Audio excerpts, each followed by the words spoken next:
It's now my pleasure to introduce Professor Michelle Craske. She's Professor of Psychology, Psychiatry and Behavioral Sciences at UCLA. She's also the lead clinician for the Depression Grand Challenge, which she's going to tell us about. So with that, I'll hand over to Michelle. Thank you very much. Are you able to see my screen? Yes. Perfect. Okay, thank you. Thank you for inviting me to this panel, and I will be talking about the UCLA Depression Grand Challenge. A few years ago, UCLA took on two grand challenges. One was a sustainable Los Angeles environment, and the second was the topic of depression. Oops, my screen is not moving. There we go. So the purpose of the Depression Grand Challenge is to abate the burden of depression now in the community we serve, to elucidate the biology of depression and develop new treatments, and in a very grand scale, to cut the global burden of depression in half by the year 2050 and eliminate it by the end of the century. The Depression Grand Challenge is supported by multiple sources right now, by the UCLA health system, by the UCLA campus, by funding for different projects from the National Institutes of Health and NIMH, from Wellcome Trust, and philanthropy, and we're building many more different avenues for continuation of our funding. Just to recognize the people who are involved, Nelson Primer is the overall director of the UCLA Depression Grand Challenge. And then the executive committee is comprised of himself, myself as the clinical lead, Jonathan Flint as another geneticist, and Larry Sapersky, who is a biochemistry researcher. And so together we lead the entire effort. The Depression Grand Challenge has 4 different components to it. And I'm going to briefly describe each component, and then because of my role, I'll be focusing on the Innovative Treatment Network. So the first component, which is really the centerpiece of the entire Depression Grand Challenge, is what we call finding underlying causes, which is really to discover the genetic and environmental factors that contribute to depression and related conditions, and importantly, to characterize the trajectories of depression and anxiety through longitudinal studies that continue for out to 10 years in large cohorts, aiming for over 100,000 participants. And the ways in which we do this is by largely screening through patients who enter the UCLA health system. The UCLA health system is very large. It has over 2 million patients per year. And so to recruit 100,000 individuals whom we can follow over time is not unrealistic. And we have initiated that process. It's a slow build up, but we are definitely building up from the time that we began recruitment a couple of years ago.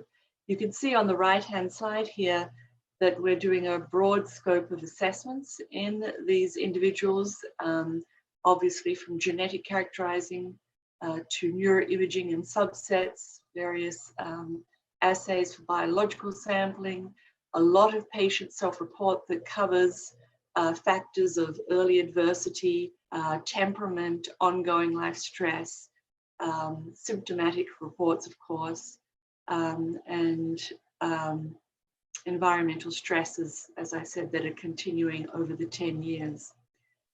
We do, of course, clinical evaluations through interview-based methodologies. We have access to electronic medical records, and we're trying to develop more reliance upon digital behavioral tracking as a way of complementing and perhaps eventually substituting some of the other time-consuming self-report measures. The Discovery Neuroscience component of the Depression Grand Challenge is really aiming to look for the pathways or mechanisms through which the genetic and environmental factors convey risk, to also identify biomarkers for depression course and treatment, and then to use all of that information to feed forward into the development of new treatments. So just a couple of examples of the Discovery Neuroscience components that are ongoing. So we have work by Baljeet Kaur looking at the astrocyte alterations that might go hand in hand with neuroinflammation that could be related to anhedonia. David Krantz is looking at genetic studies of neuromodulation in fruit flies. Hugh Blair or Tad Blair is looking at using rodent models, strategies for developing closed loop neurostimulation. In terms of our biomarkers of treatment response, we have a study that's now reaching completion where we're selecting patients who have treatment-resistant depression, and they're being evaluated in 3 protocols considered to be acute interventions. One of them is ketamine, another is ECT, and this is temporary sleep deprivation, and looking at the neural circuitries that predict treatment response to each of these interventions and also explain treatment response to each of these interventions. And there are a number of other studies going on in the discovery neuroscience component as well. Our third component is all about awareness and hope, which really refers to how do we understand the stigma that persists around mental health problems, particularly depression and anxiety, and how do we alter that course? We thought of this as being critical to the overall mission of the Depression Grand Challenge, because by addressing stigma, we eventually increase the likelihood of participation, and we also increase the likelihood of both governmental and governmental funding and philanthropy to support the work. And we support the likelihood that people would seek treatment if we can reduce stigma. So we've developed a whole cadre of researchers and scholars who are now focusing on this topic. And just as a sidebar, we're doing a lot of work on trying to do media outreach to facilitate public discussion about the topic of depression and mental health. And I've been fortunate enough to end up, surprisingly to me, but ending up working with athletes who, so this is Meta World Peace and Kevin Love, who've taken on the role of publicly talking about their own struggles with depression and anxiety and the value of seeking help. So let me now focus in on the Innovative Treatment Network. And there are 2 primary goals to the Innovative Treatment Network. The first goal is, as I said, take all of the science that we can out of the discovery neuroscience, cognitive neuroscience, behavioral science, to develop more effective treatments for depression and anxiety, especially since we know that while we do have effective treatments that are part of the IAP system in the UK, there's still a lot of room for improvement in terms of the overall efficacy and a lot of room for sustaining positive response in the long term and preventing relapse. And we believe that the discovery neuroscience component of the Depression Grand Challenge can lead us to test out novel treatments that may yield better effects and more personalized approaches.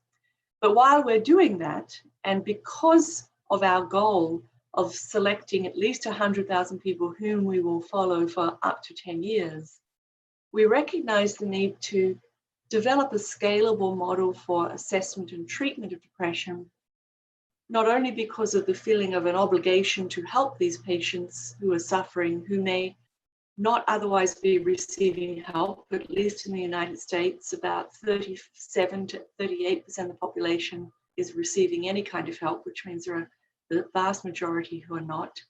And if we're going to be following these patients for 10 years, it behooves us to provide help as we follow them throughout those 10 years, not only as an incentive to keep them involved, but to actually relieve their distress. So we've been working a lot on developing a scalable model of treatment for depression and anxiety. And so we've developed what we call the STAND system of care, which is screening, tracking, and treatment for anxiety and depression. And this system of care has been developed with the mindset that it could be implemented anywhere. Right now, it's implemented fully on the UCLA student campus, even though the Depression Grand Challenge began by focusing on recruitment through the health system, and we are continuing to recruit through the health system. as we were doing that, the chancellor of the university reached out to us and said, we have a crisis on campus as well, where the rates of anxiety and depression are dramatically increasing, and despite the quite extensive mental health care that's already available on campus, it just wasn't able to meet the need. So this system is now implemented for all UCLA students if they find out about it. And starting in the fall of this coming year, it is part of the registration for classes. So in other words, students will have the choice to opt out of doing the screening into the system of care anytime that they go on to the class registration, which happens 3 times a year. And that will increase the awareness on campus. So let me walk you through this. So this starts off with a screening where we do a brief computerized adaptive testing to evaluate depression and anxiety. So it literally starts with a link to a website where students or whoever, this is not limited of course to students, but right now it's being implemented with students, they are invited to get started in screening themselves in terms of their own levels of depression and anxiety. They're given a little bit of education about what this might include, and then they're given access to another link that takes them to the CAT-MH. The CAT-MH comes from Robert Gibbons' group at the University of Chicago. It's a computerized adaptive testing model for mental health, which essentially means that with brief number of items that are tailored to the responses to each prior item, we're able to assess depression, anxiety, suicidality, and manic symptoms with high sensitivity and specificity within approximately 5 minutes. And so the students complete this usually on their cell phone, but it could be on any device that's connected. And then they get an immediate feedback, which is their dashboard, which gives them an indication of what their current scores are relative to the general population, and they get scores for anxiety and depression. Now, those scores are then used to triage the individual into a level of care, which we call tier 0, 1, 2, 3. And right now, the way it's set up is that those who present with limited to no symptoms are provided a self-guided online prevention program. We've selected a program that has been evidence-based, shown to be effective, and it comes from Ed Watkins, actually, at Exeter. The mild tier, for people with mild anxiety depression, we use an online therapy program consisting of cognitive behavioral strategies that are evidence-based with support from certified coaches, which I'll come back to in a moment. Moderately depressed or up to severely anxious individuals receive the same online program with support by advanced coaches, and those who are severely depressed are triaged into clinical care with psychology and psychiatry integrated teams. And so this model of care is scalable to the degree that only the severe group is given access to the least available clinical resources, the clinicians. We began our online, so this online therapy, which is here in the mild to moderate categories, we began with This Way Up, which is a program from Australia, Gavin Andrews' group, which is a generic program for anxiety and depression. And it's very basic. It's really screenshots, caricatures of individuals who are expressing their symptoms and learning different skills. It's 6 lessons spread out over 8 weeks, and it's basic general cognitive behavioral therapy skills. Coaches are on the UCLA campus when we implement it. Coaches are other students who we train, and they provide brief check-ins through video chat or phone. And the coaches can be either basic coaches who go through a year-long training course and they work with individuals who have mild symptoms, or advanced coaches who provide a little bit more guidance for individuals with more intense symptoms, so in the moderate category. Our coaching program is, sorry, turn that off. Our coaching program is very extensive. We wanted to distinguish ourselves as having the coaches who go through patterns of training and certification with ongoing supervision to assure fidelity of care. So this is just an outline of the level of coaching. They're called also Peer Resilience Network, just didn't want to confuse you there. That's the same thing, that's the coach. And after doing a year of training, they can become a one-on-one coach with continuing supervision. So all of the video chats are recorded, and we have a licensed supervisor doing random checks of the content of their video chats to make sure that the coaches are not going off track. And we're very careful to clarify that these coaches are not therapists, they're not providing therapy, they're supporting the content of the online program, they're trained in basic skills of empathic listening, professional ethics, confidentiality, motivational techniques, mindfulness, but primarily are there to support the content of the online CBT.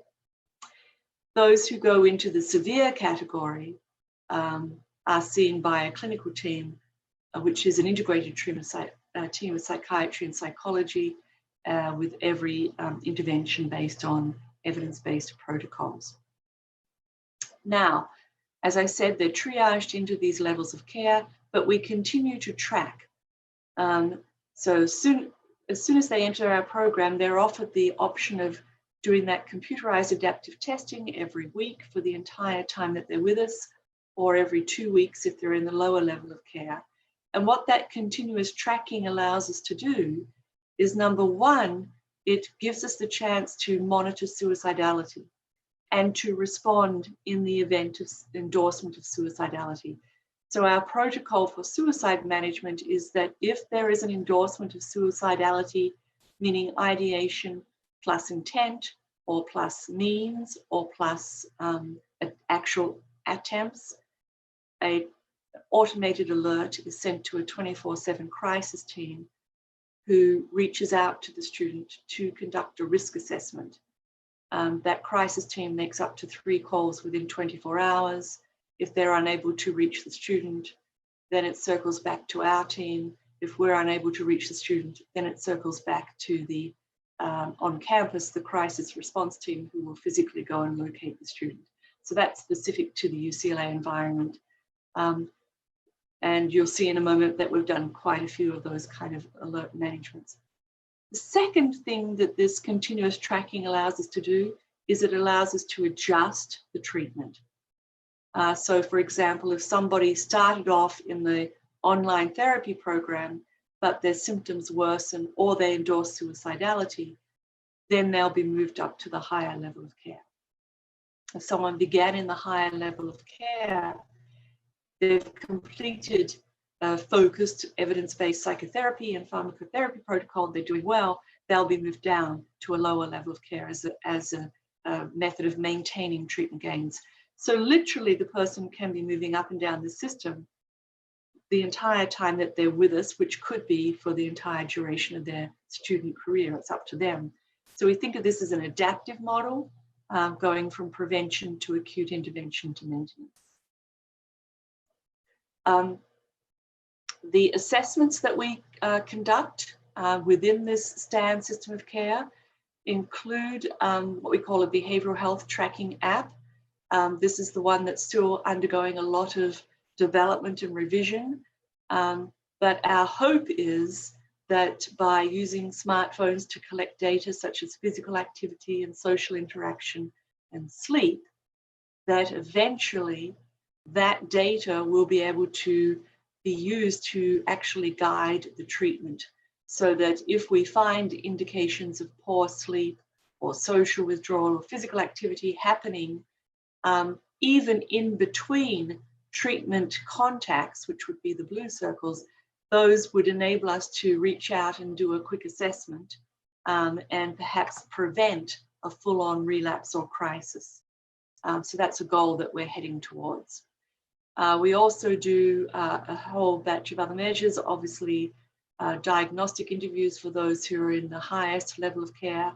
We're doing blood draws, microbiome assessments, the continuous adaptive testing, a bunch of questionnaires that I mentioned before about early adversity, ongoing life stresses, personality, temperaments, and other symptoms, sleep patterns, and so forth. We also do a neurocognitive battery online, which comes from Test My Brain to look at various factors associated primarily with executive functioning. And then we finally do have access to registrar data for the student population, because we're interested to see whether the treatment actually changes grade point average. I don't have the figure here, but we've already established at baseline quite a strong correlation, as you might imagine, between current levels of depression and GPA over the first year of being a student at UCLA, even after controlling for prior high school performance and socioeconomic factors. And then electronic medical record data.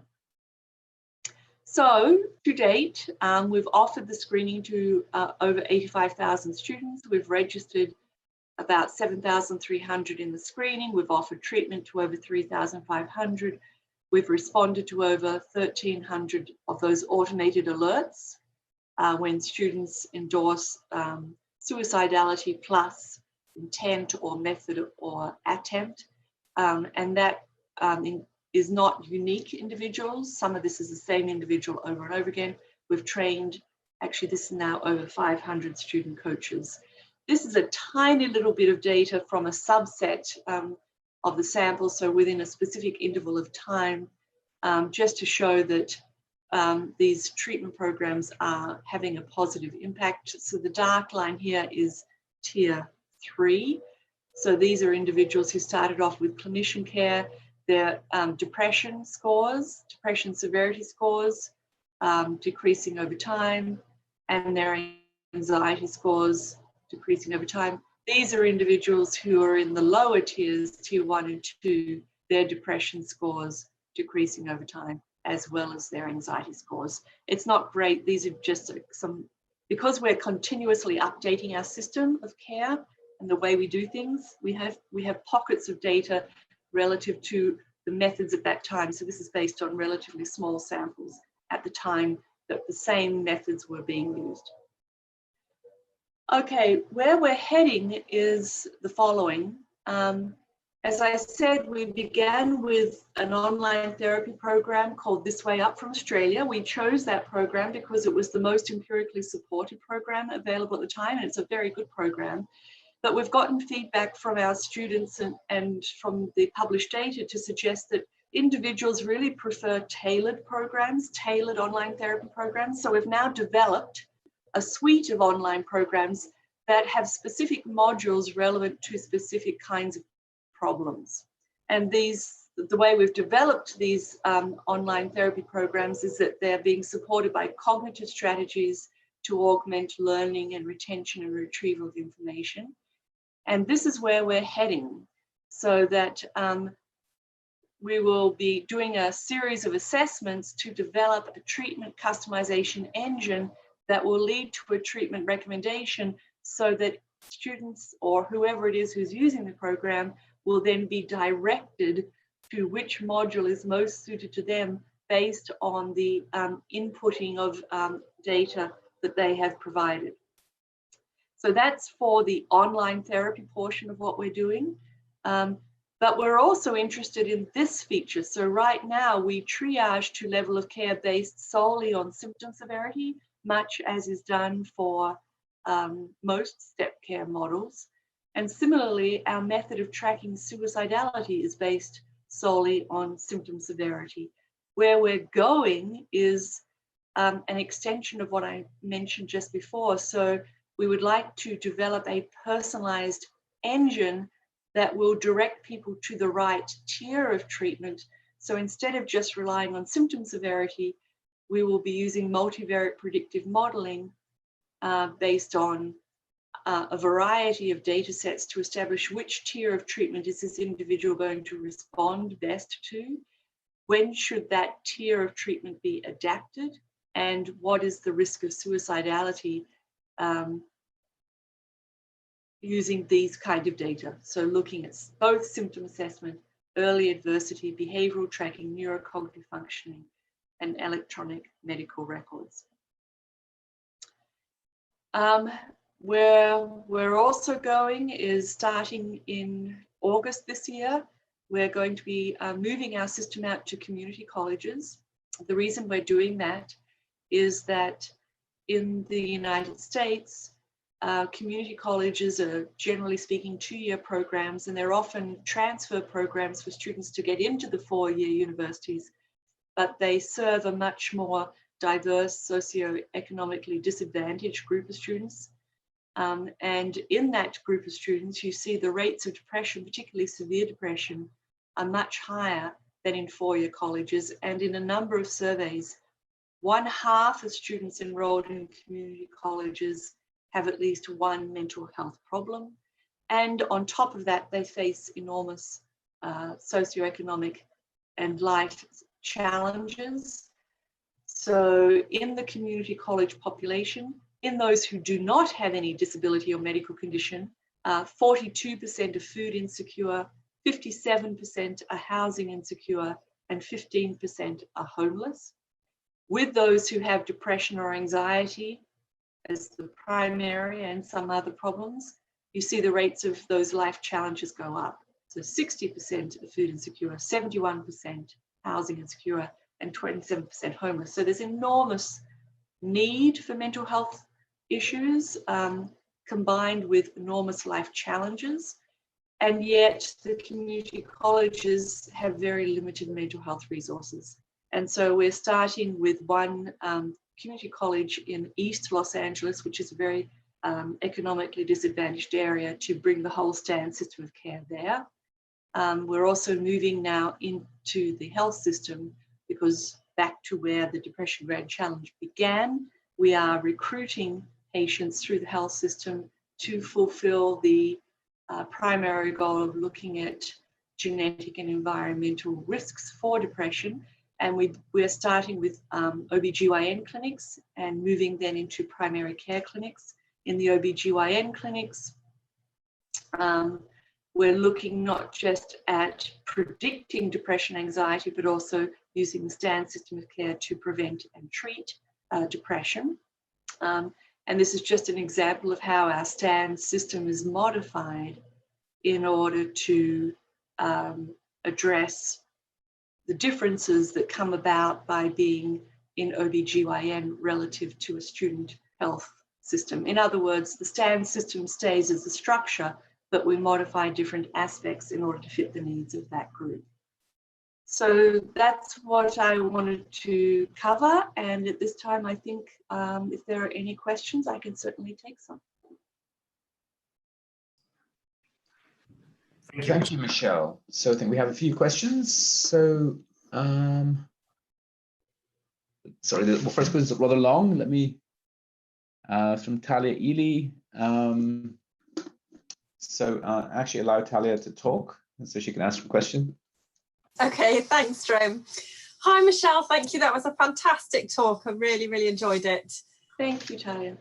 I was really interested in this sort of personalised engine you're building to understand risks and personalisation of treatment. And so I had two questions, related questions about that. So you put a list of factors, behaviours, risks, etc., that you might use to kind of build that. So one of my questions was, is there a reason why genetics wasn't on that list? Because it could be, I think.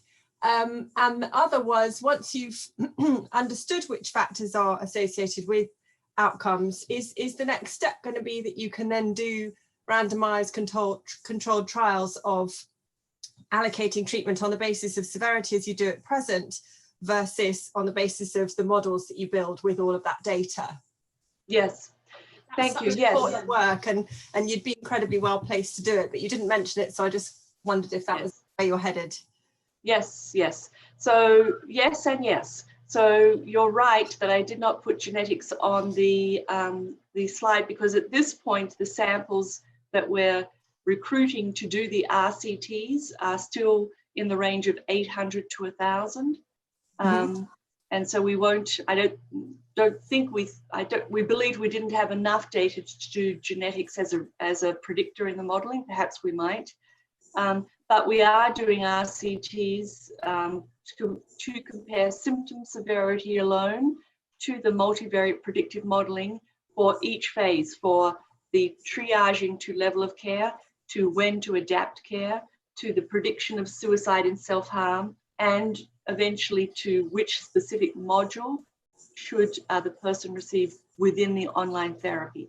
We have 2 grants that are now in targeting that issue. We'll see how they go. And there's now interest in moving this model to a very large project that Nelson Freimer has in Colombia, where the access to genetic data will enable us to do exactly what you're talking about, and to include genetics as part of the predictive modeling. Great, sounds really exciting. Thank you. Okay, and we have another question from Arshaya Sangshuli. So could you ask your question, please?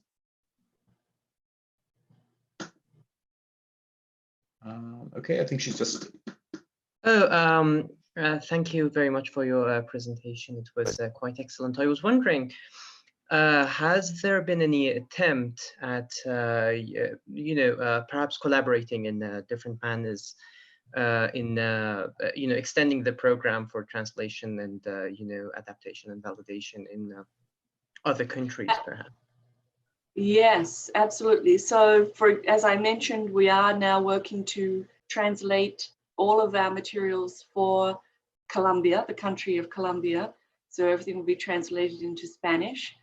Parts of our program, parts of our model are being implemented in South Africa and in Uganda in small scale studies, not doing the kind of RCTs that Talia was talking about, but just taking a component of our online therapy with coaching and trying to make it fit into that environment. But yes, we're very, very interested in sharing everything we do and adapting it to different contexts. And that's why when we built the model to start off with, it was thought of as a structure or a template that could be adapted to lots of different cultures.